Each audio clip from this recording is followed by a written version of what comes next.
Assalamualaikum warahmatullahi wabarakatuh. 3-4 hari yang lepas saya ada post dekat grup PC Gaming Community Malaysia tentang harga graphic card. Kalau ikut kepada firasat saya tak rasa yang harga graphic card akan turun dalam masa terdekat. Walaupun dah ada berita tentang harga graphic card dalam downtrending dekat UK dan juga US.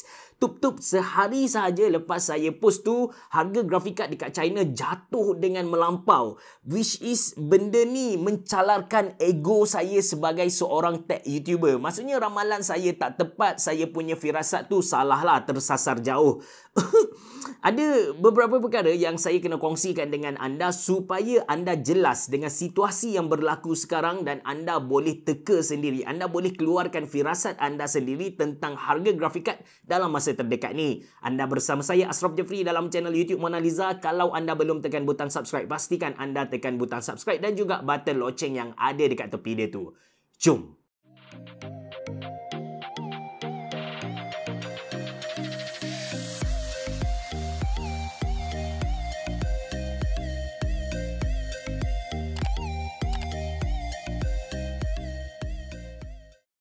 Actually dekat post tu ramai gila orang komen, tapi saya tertarik dengan satu komen yang mana dia kata influencer lain ajak pengguna, ajak gamer supaya bersabar, hold dulu, jangan beli graphic card, tunggu dealer terdesak untuk jual graphic card pada harga yang murah. Tapi influencer ni yang mana dia tuju kepada saya, dia kata influencer ni ajak orang untuk beli graphic card sekarang sebab dia adalah seorang peniaga. Benda ni separuh betul dan separuh tak tepat, yang mana saya memang betul seorang peniaga barangan komputer. In case anda sedang cari barangan-barangan PDPR macam contoh webcam ataupun mikrofon ataupun komputer laptop sendiri, anda boleh pergi dekat website Shopee, Lazada yang saya sediakan link dalam ruangan description box below. Apa yang tidak tepat ialah saya tak paksa pun orang untuk beli graphic card sekarang. Dalam post tu kalau anda baca betul-betul, saya tutup dengan kalau anda ada duit dan anda tak boleh sabar, anda boleh beli graphic card sekarang. Tapi kalau anda ni duit pun atas pagar, cukup-cukup makan saja,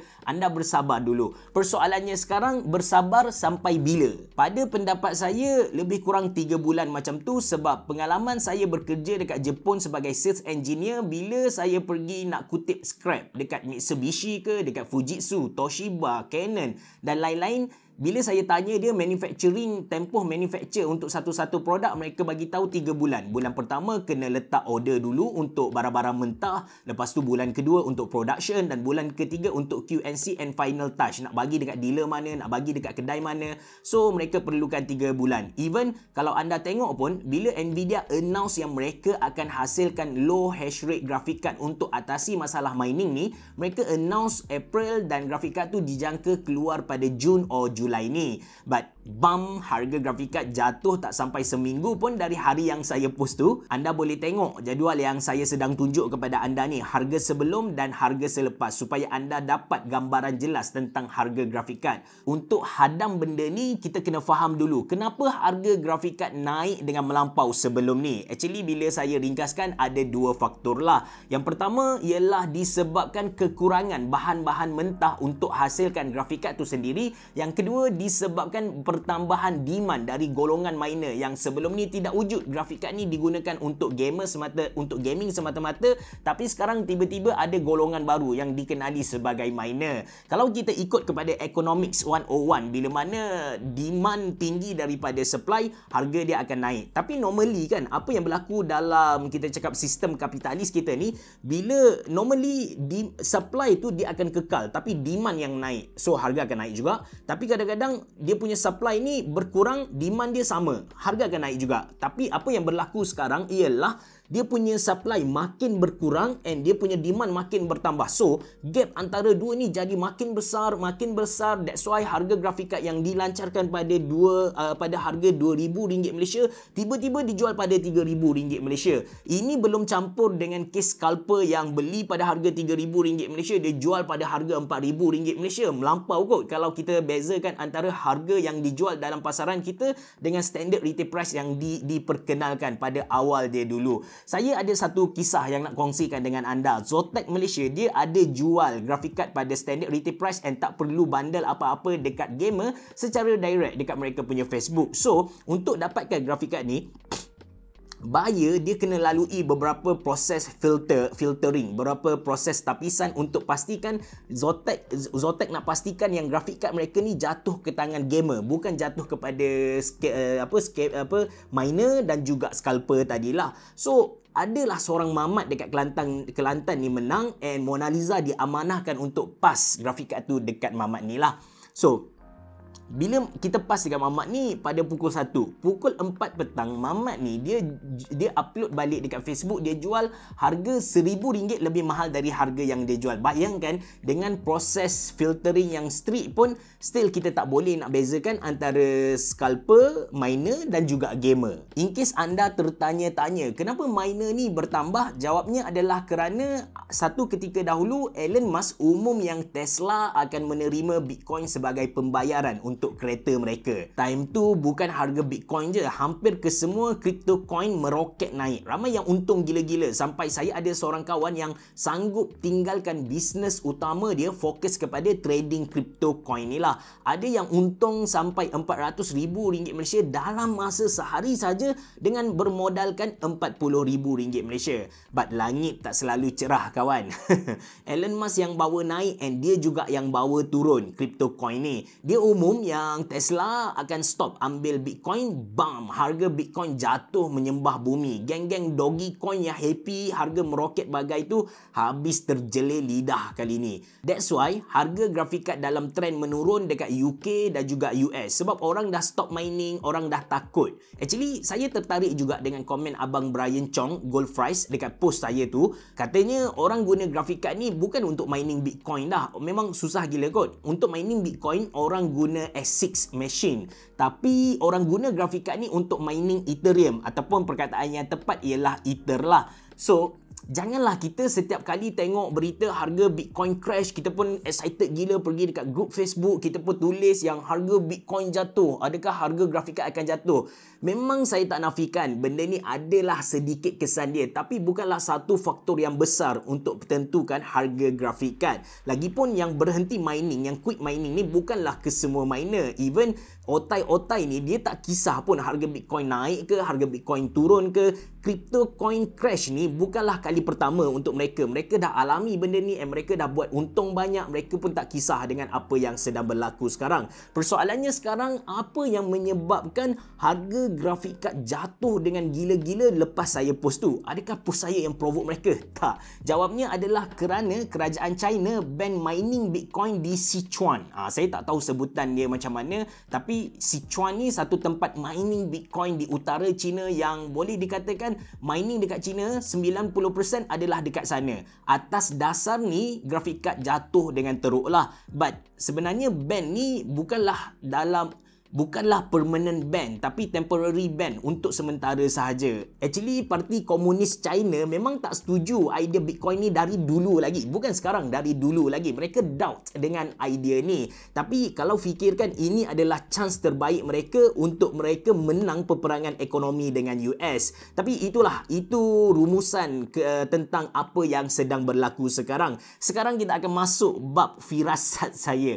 Untuk pengetahuan anda, Bitcoin ataupun crypto coin ni dia takkan mati. Katakan Bitcoin jatuh sembah bumi sekalipun, crypto coin yang lain takkan mati. Sebab untuk pengetahuan anda, dunia kita dia dalam transisi dari Web 2.0 ke Web 3.0. Apa kita cakap, crypto coin yang kita nampak macam contoh Ether, lepas tu Bitcoin ataupun Dogecoin. Ini adalah token-token ataupun bonus yang terkeluar hasil dari Web 3.0. Saya minta maaf sebab saya tak mampu nak explain kepada anda dengan jelas apa itu Web 3.0, tapi itu realiti yang berlaku sekarang. Orang dah tak nak guna Web 2.0. Web 2.0 ni macam yang kita guna Facebook, Instagram, TikTok, YouTube. Semua ni dia dalam ekosistem 2.0, dan dunia sekarang dia bergerak ke arah 3.0. Saya minta anda search Google, cari dekat YouTube perbezaan antara Web 2.0 dengan Web 3.0. Baru anda boleh relate dengan situasi Bitcoin ataupun crypto coin yang berlaku sekarang. Alright, katakan harga grafik card jatuh lepas ni. Anda jangan salah faham ingat yang harga graphic card akan jadi murah gila. Tak pun, sebenarnya dia hanya kembali kepada standard retail price ataupun SRP. In case anda tertanya-tanya dekat mana kita boleh tengok standard retail price ni, anda boleh pergi dekat website pengedar rasmi Zotac iaitu Suncycle. Dekat situ anda boleh tengok harga graphic card Zotac yang sebenar. Walaupun bukan semua harga graphic card yang ada dekat Malaysia ni, tapi anda boleh jadikan harga Zotac sebagai kayu ukur. Bagi saya ini adalah satu inisiatif yang bagus dari Zotac sebab dia akan jadi lebih transparent. Saya harap brand lain pun dapat ikut jejak mereka lah. Dan sebenarnya banyak je kedai-kedai yang jual graphic card pada standard retail price. Macam contoh Mona Lisa sendiri, lepas tu Idle-Tech PC, Jawacom, Sawada Tech, Pokia.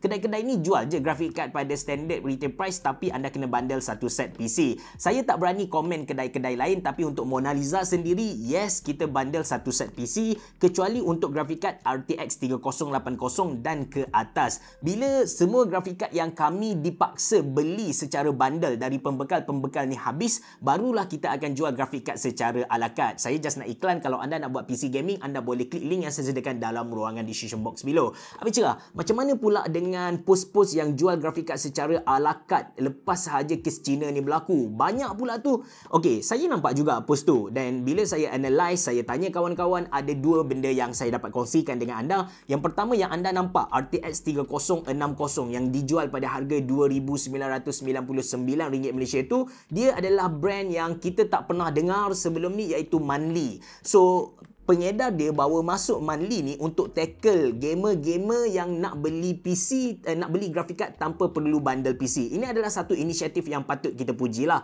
Kalau anda berminat untuk beli RTX 3060 Manly ni, anda boleh DM IG Iri Ahmad dari Mod & Go Design. Yang tu trusted habis. Cuma after sales service untuk Manly ni saya tak boleh garanti kepada anda sebab saya sendiri tak pernah beli, saya sendiri tak pernah guna. Okey, yang kedua pula, kenapa tiba-tiba lepas China punya isu ni ada banyak kedai-kedai yang jual secara ala carte, dah tak perlu bundle dan sebagainya. Bila saya tanya kawan-kawan saya, mereka masih lagi kena beli bundle dari pembekal, tapi disebabkan jualan mereka ketika lockdown ni teruk sangat, mereka terpaksa rolling cash untuk bayar gaji pekerja, untuk bayar sewa kedai. So mereka nak tak nak kena telan yang mereka terpaksa jual secara ala carte and guna duit tu untuk pusing balik mereka punya modal. Okey, anda berhak untuk tuduh saya macam-macam. Anda boleh kata yang saya cuba backup pekedai disebabkan saya juga pekedai. Itu hak anda. Saya tak boleh nafikan. Cuma saya cuba jadi setransparent yang mungkin sebagai seorang tech reviewer.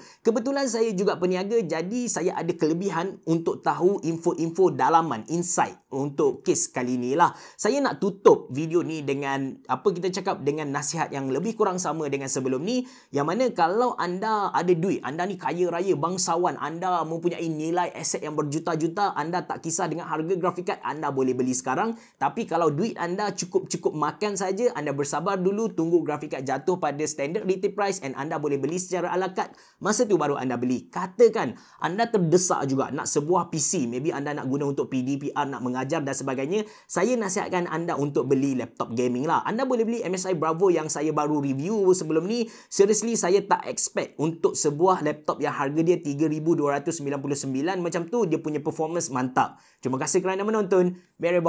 Jumpa lagi.